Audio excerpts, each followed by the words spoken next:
रावलपिंडी में बारिशों का एक बड़ा सिलसिला बिल्कुल इस्लामाबाद से जो रावलपिंडी में इस वक्त हरकत में है। वो इस्लामाबाद में इस वक्त देख रहे हैं आपके सामने बारिश हो रही है और ज़ोरदार बारिश हो रही है, लेकिन रावलपिंडी में कुछ मुकामात में बारिश शुरू हो चुकी है। ये आप देख सकते हैं काले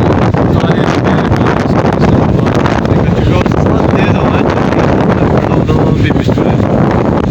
ये आप देख सकते हैं ये चक्री की तरफ जा रही है। इस वक्त देख रहे हैं शहर की तरफ जा रही है, बात की तरफ हवाएं चल रही हैं।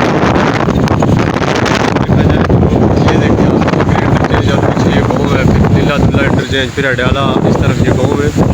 और यहाँ पे ये सिचुएशन है कि हवाएं चल रही है, बहुत मुश्किल है। बारिश तेज़ हवाओं का सिलसिला अब शुरू हो चुका है जी यहाँ पर। और अगले कुछ मिनट में यहाँ पे तूफ़ानी बारिश पहले भी जो स्पेल हुआ था 2 दिन पहले, उसी तरह का ये सिलसिला मौसम में बन चुका है। सारे मुसाफिरों से गुजारिश कि वो अपना एहतियात से सफ़र करें। अल्लाह